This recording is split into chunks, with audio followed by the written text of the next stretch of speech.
Dúró, dúró fún Jésù, ẹ̀yin ọmọ ogun Kristi.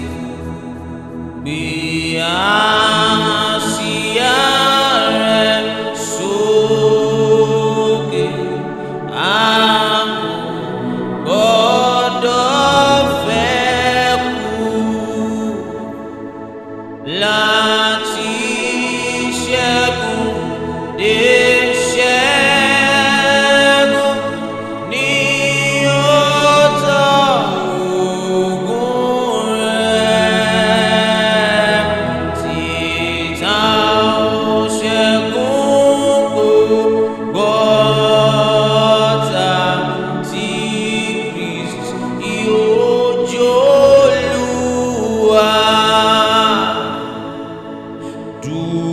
Dúró, dúró fún Jésù, fetí sóhùn ìpè,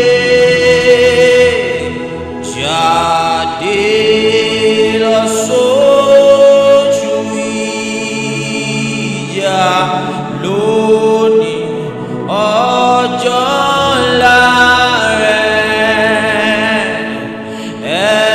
Ẹ̀yin akin tí ń jà fún láàrin àìníye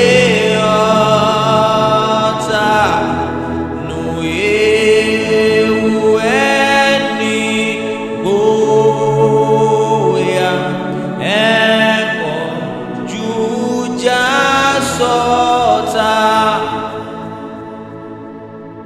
Dúró, dúró fún Jésù, dúró lágbára rẹ̀.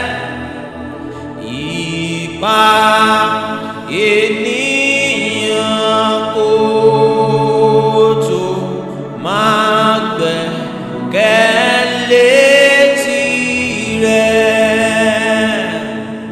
Di àmọ̀ra ire, máa ṣọ́nà, máa gbàdúrà, bí iṣẹ́ tàbí ewu bá pé, máa ṣe aláìdébẹ̀. Dúró, dúró fún Jésù, ìjà náà kì yóò pẹ́. Òní ariwo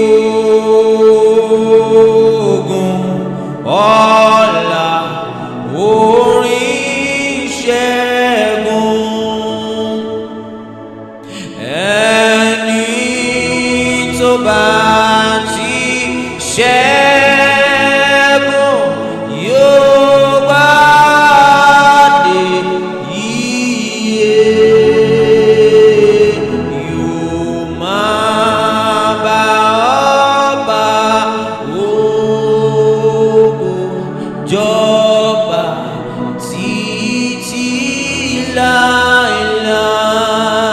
láéláé. Ẹni tó bá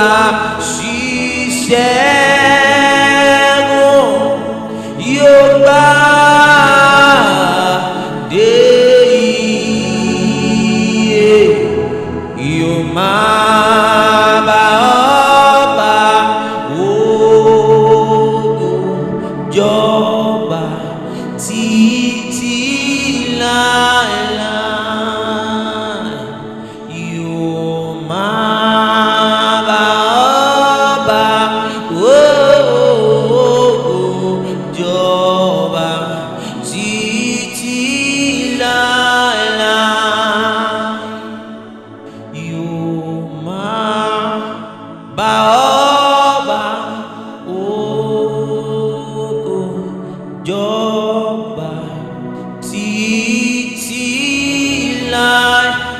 Jah